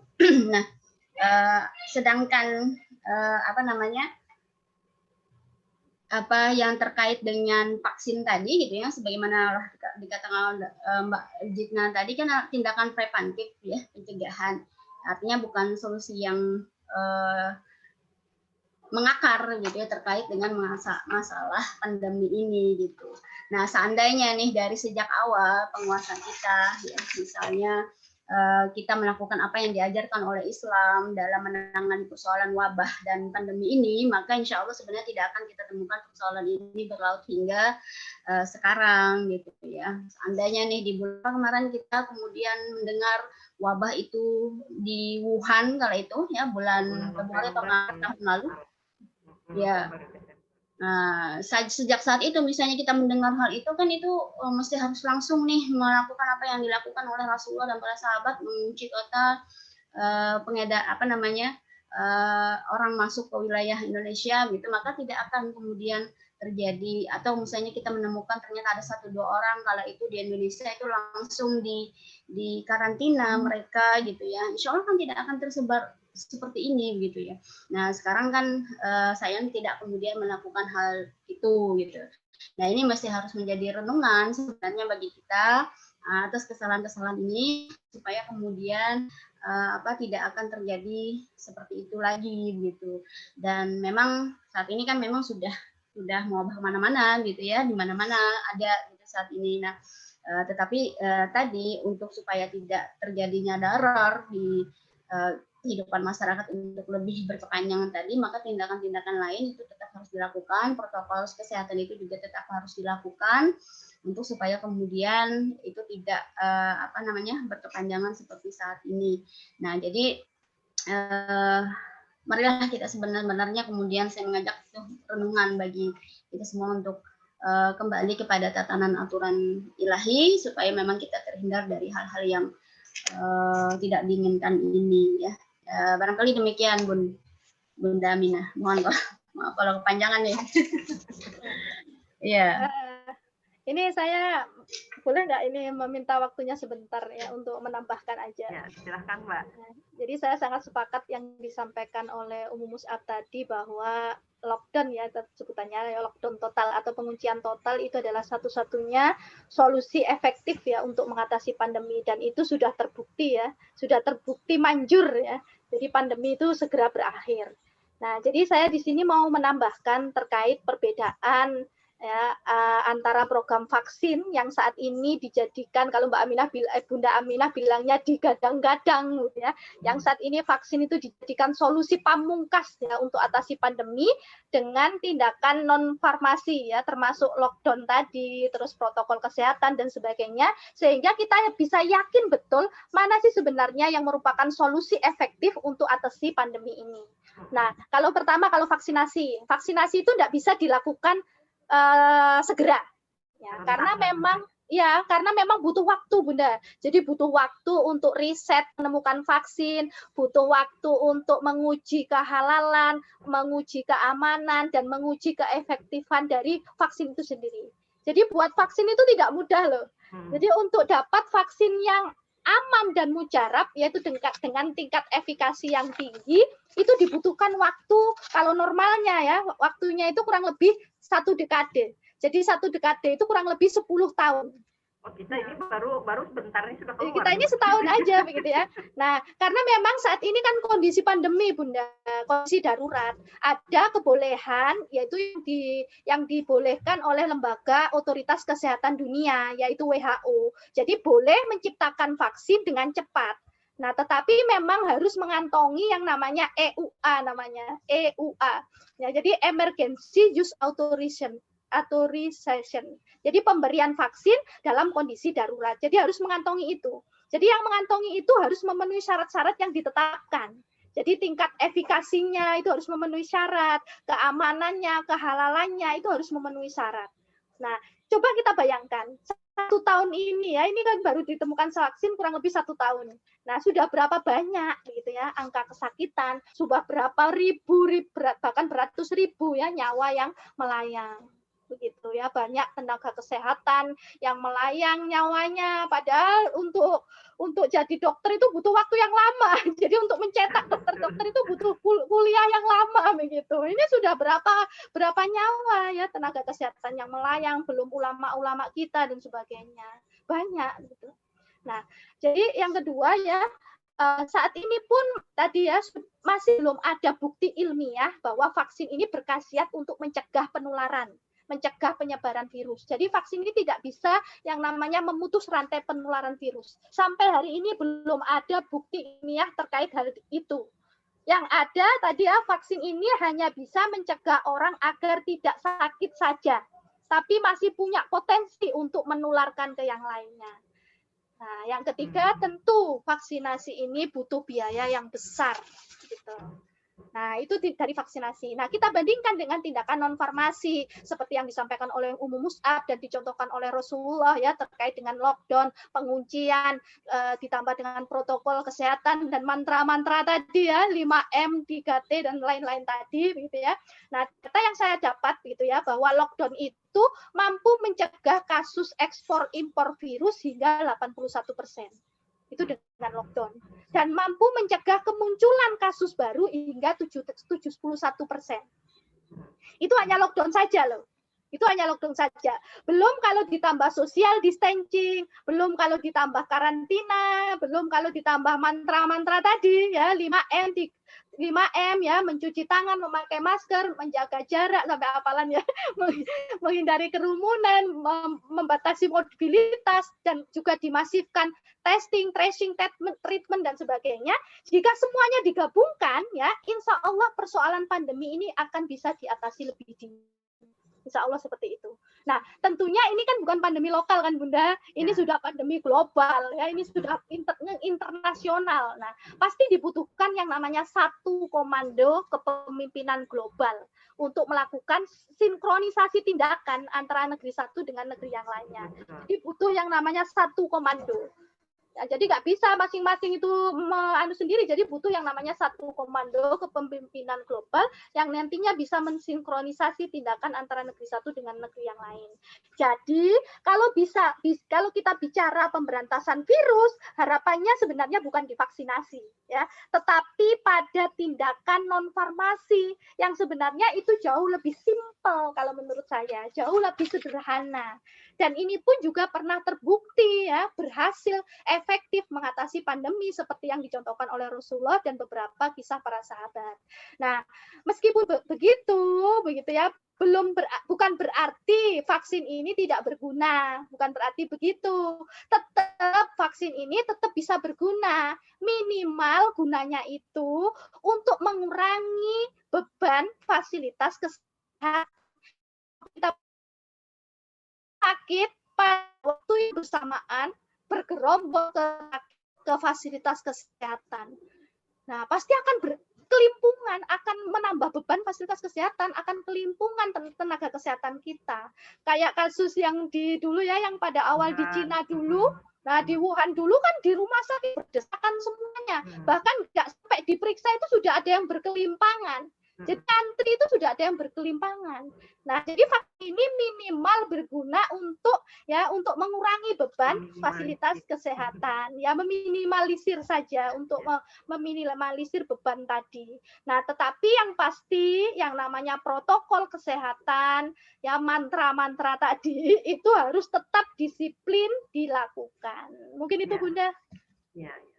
Subhanallah sekali ya sahabat muslimah semuanya, kalau kita mendengar cerita tadi, mestinya ini menjadi sebuah inspirasi atau solusi untuk mengatasi pandemi ini gitu ya. Karena kondisi ini pun pernah dirasakan oleh Rasul, para sahabat, bahkan ini dicontohkan ya, bagaimana cara mengatasi. Sehingga seandainya dari awal itu dilakukan gitu ya, mencontoh bagaimana sahabat gitu ya, para dicontohkan oleh Rasul, maka insya Allah pandemi ini tidak akan berkepanjangan sampai saat ini.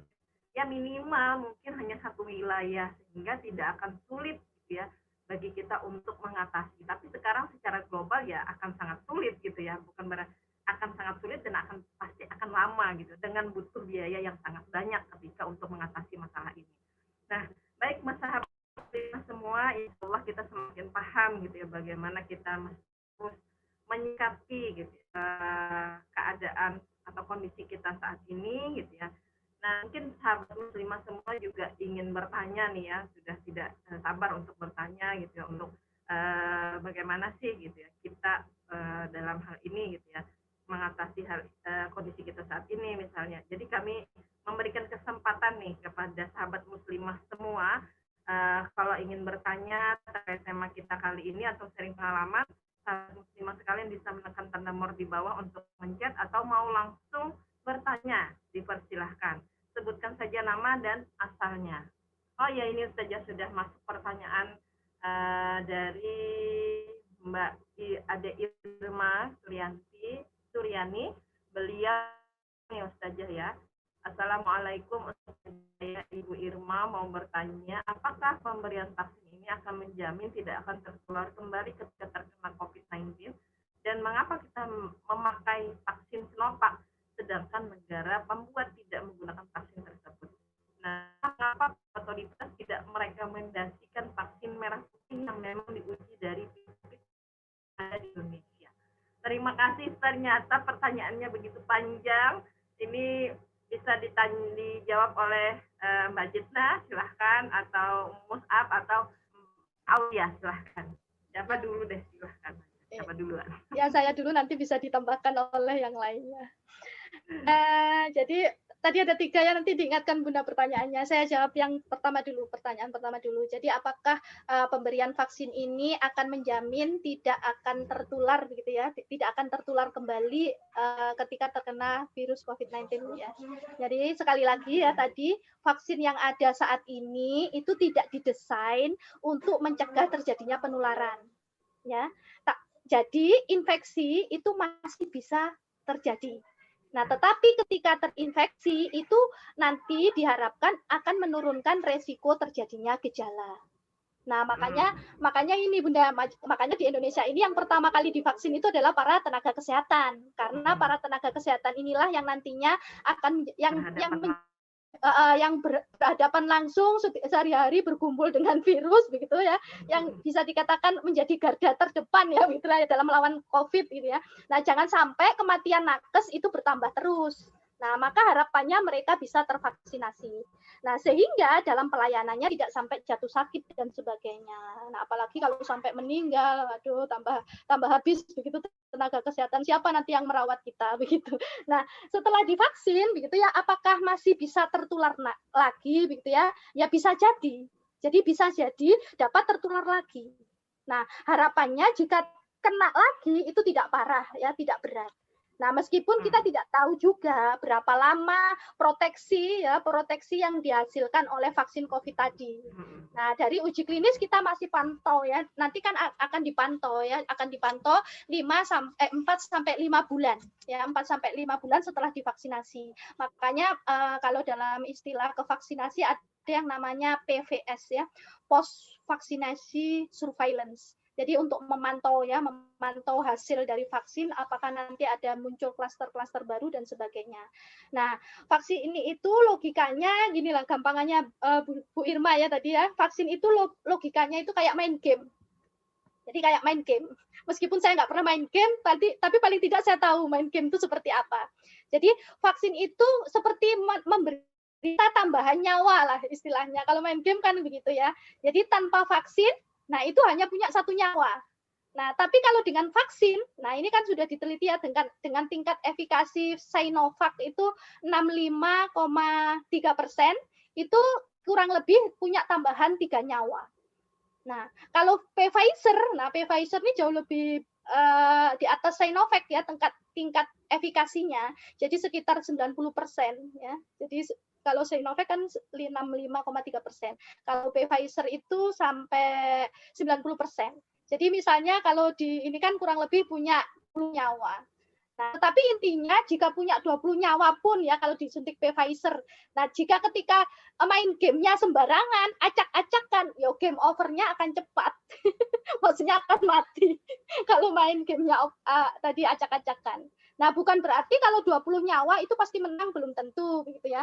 Nah, tapi kalau kita punya 3 nyawa dengan disuntik Sinovac tadi, nah tapi kita main gamenya itu beneran, kita hati-hati, maka kita juga nggak akan mati. Istilahnya begitulah logikanya. Nah, bahkan kita bisa menjadi the winner gitu. Nah, itulah gunanya vaksin. Tapi sekali lagi, vaksin itu bukan untuk memutus rantai penularan gitu ya. Nah, tetapi tetap ya yang namanya tadi ya mantra-mantra tadi ya, protokol kesehatan 5M, 3T itu tetap disiplin ya, harus kita lakukan. Nah, itu pertanyaan pertama, Bunda. Yang kedua apa tadi? Mengapa kita memakai vaksin Sinovac? Nah, membuatnya tidak memakai. Jadi vaksin Sinovac ini kan dari Cina. Ya, Indonesia ada kerjasama dengan Cina ya terkait dengan vaksin ini ya. Kenapa si Indonesia itu memakai vaksin Sinovac sementara di negerinya tidak begitu ya. Sepertinya begitu ya. Saya kurang pasti apakah Cina tidak memakai vaksin produksinya sendiri. Nah, gini ya. Bedanya vaksin Sinovac dengan Pfizer, Moderna dan AstraZeneca ya. Kalau Sinovac ini Bu Irma, jadi vaksin Sinovac ini dia itu untuk distribusi itu lebih mudah. Jadi bisa disimpan di suhu kayak lemari es kita biasa begitu ya. Tapi kalau Pfizer ya, kalau Pfizer atau Moderna itu sampai harus penyimpanannya itu sampai -70 ya, -70 atau 80 derajat Celcius. Jadi kita tidak punya teknologi terkait hal itu. Nah, sehingga memang ya mungkin karena memang keterbatasan Indonesia ya, fasilitas tak ada begitu ya, karena harus menyimpan, kan agak ribet ya menyimpan di suhu -70 atau -80 itu kan perlu alat tersendiri begitu. Jadi akan menambah biaya kembali begitu. Di Inggris pun ya itu pakai Pfizer ya, tenaga kesehatannya disuntik Pfizer. Nah, tetapi nanti ya pemerintah Inggris pun juga nanti akan mendatangkan vaksin yang memang penyimpanannya itu mudah, karena nanti kan vaksin itu akan didistribusikan ke daerah-daerah. Nah, jadi kalau butuh suhu -70 atau 80 itu akan sangat susah dan pasti butuh biaya. Ya mungkin itu ya salah satunya kenapa Indonesia pakai Sinovac. Dan itu tidak disampaikan gitu. Banyak pertanyaan di tengah masyarakat gitu. Iya. Terus apa yang ketiga tadi? Lalu kenapa kok tidak pihak otoritas tidak merekomendasikan vaksin merah putih yang memang sudah diuji gitu ya? Iya. Corona. Oke, jadi vaksin merah putih itu kan vaksin yang akan diproduksi oleh anak bangsa lah istilahnya begitu. Jadi memang ilmuwan-ilmuwan di negeri kita yaitu saat ini berupaya optimal ya karena memang pandemi ini diprediksikan itu akan terus begitu. Jadi memang mau istilahnya membuat vaksin sendiri yaitu disebut vaksin merah putih. Nah, jadi vaksin merah putih ini sampai saat ini pun masih belum siap karena memang belum tahap uji klinis 3 belum, jadi masih proses. Dan masih proses ini butuh waktu yang lumayan agak lama begitu ya. Jadi karena memang ya semoga cepat selesai dan memang betul-betul jamin semuanya ya efikasinya bagus, terus tingkat kehalalannya dan sebagainya sudah terjamin. Nah, ini kita sama-sama berdoa saja ya semoga dari vaksin merah putih ini begitu ya nanti bisa memenuhi sesuai harapan lah istilahnya. Ya, tapi saat ini prosesnya masih berjalan, masih loading lah istilahnya. Masih belum sampai uji klinis ya, masih belum sampai klinis ketiga. Jadi masih butuh waktu ya untuk membuatnya. Ya, mungkin selangkah lebih lambat lah dari orang Cina dan sebagainya ya. Ya, tapi karena semoga terkait perlengkapannya barangkali. Ya, bisa jadi terkait teknologi dan sebagainya. Jadi masih proses ini Mas Yan, ya vaksin merah putih ya. Semoga nanti bisa memenuhi harapan lah istilahnya. Kita berdoa saja. Cuma kan kalau kita menunggu itu ya ini aja sudah 1 tahun Ibu, sudah tahun berapa sudah nyawa yang melayang. Jadi kita berkejaran dengan waktu begitu. Meskipun memang vaksin ini ya hanya salah satu tindakan preventif saja. Jadi tetap yang namanya mantra-mantra tadi tetap harus disiplin kita jalankan. Mungkin itu. Udah. Ini ada Ya, Bun, sedikit menambahkan, Bun. Oh ya, silahkan. Mungkin mau menambahkan. Ya, sedikit menambahkan tadi terkait dengan pertanyaan dari Ibu Ade Irma ini. Memang tadi sudah sangat dijelaskan oleh Mbak Jitna ya terkait dengan apakah kemudian vaksin ini menjamin dan sebagainya. Tadi saya hanya sekedar menambahkan tentang ini. Memang ya terkait dengan vaksin, kenapa kemudian harus Sinovac yang itu berasal dari Cina? Memang kan sejak awal kan kita memang kan memang ini ya maksudnya kita kan memang tidak dipungkiri banyak isu-isu gitu ya yang beredar tentang hal ini, ketidakpercayaan akhirnya kemudian menimbulkan ketidakpercayaan di tengah masyarakat terkait dengan vaksin ini, apalagi itu lagi dari Cina, kemudian Cina itu kita tahu gitu ya, apalagi yang awal merekomendasikan itu kemudian dari menteri yang dia itu menteri segalanya yang tidak lepas dari hubungannya dengan Cina gitu ya. Jadi akhirnya memang menimbulkan ketidakpercayaan dan sebagainya. Akhirnya kenapa harus dari Cina, kenapa harus Sinovac, yang berasal dari Cina aja nggak pakai dan sebagainya. Nah, sebenarnya masalah vaksin ini kan terkait dengan tadi kalau dari Islamnya itu bagaimana dalam pandangan Islam terkait dengan pengobatan, maka dia ada termasuk sunnah. Bagaimana sendiri boleh atau tidaknya kan itu harus ditanya kepada yang ahlinya. Kan dalam terkait dengan keamanan, kehalalan dan sebagainya itu memang harus ditanyakan kepada ahlinya. Terkait dengan layak tidak kemudian vaksin yang ada saat ini, maka itu bertanyalah kita kepada yang ahlinya. Ini sebagaimana yang juga Rasulullah kan ketika berkaitan dengan masalah menyamak kurma ya kalau itu gitu ya, Rasulullah kan dia menyatakan kalau dunia gitu ya, antum a'lamu bi amri dunyakum gitu ya, kamu lebih mengetahui urusan dunia. Jadi terkait dengan vaksin ini memang harus ditanya kepada ahlinya. Kita nggak mesti harus, kita benar-benar memahami bahwa virusnya ada ya, namanya virusnya ada, penyebaran itu ada, kita harus kemudian mencegahnya. Bertanya terkait dengan virus ini harus kemudian vaksin ini sendiri kepada ahlinya, dan tentunya itu yang harus dilakukan siapapun gitu ya, yang tidak mesti harus apapun sebenarnya, baik itu dari para pemuda-pemudi muslimkah gitu ya, atau ilmuwan luar negeri sekalipun ya, kalau memang dia ada ahlinya dan terpercaya maka itu kemudian harus diterima. Kemudian menjadi penolakan gitu. Mungkin dulu ya, agak ribet ini di rumah. Mungkin itu tambahannya gitu. Mohon maaf. Ya, Kauli ada yang mau menambahkan? Kauli yang mau menambahkan?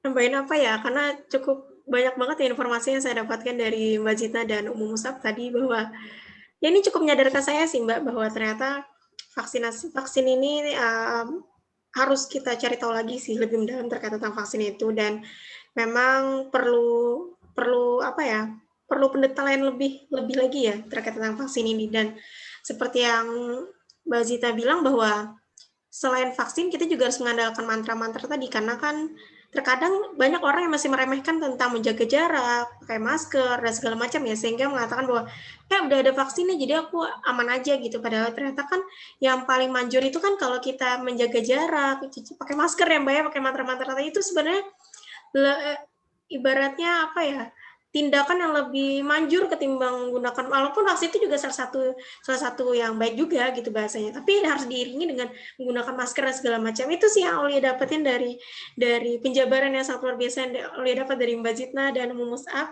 Wah, itu Masya Allah banget ya, banyak sekali yang saya tercerahkan terkait tentang pandemi ini yang ya awalnya masih nganggap remeh.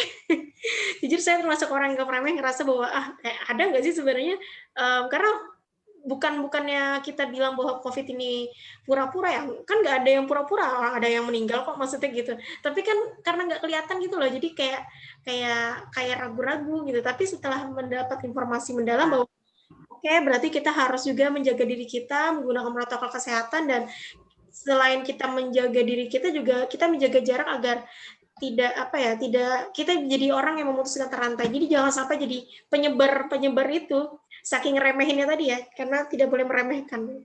Itu sih Mbak yang Aulia dapetin. Makhluk. Ya, itu tadi jawaban dari tiga teman saya gitu terkait dengan pertanyaan Bu Irma. Ini ada pertanyaan lagi nih dari Bu Masni Asnah. Beliau bertanya, Assalamualaikum. Waalaikumsalam. Ustazah, saya mau tanya bagaimana menyikapi vaksinasi ini sebagai seorang muslim, mau atau menolak untuk divaksin. Nah, ini juga menjadi pertanyaan bagi saya. Dan para sahabat mungkin yang di sini. Silakan. Maaf, silakan. Iya, baik. Saya dulu ya, Mbak Jeda.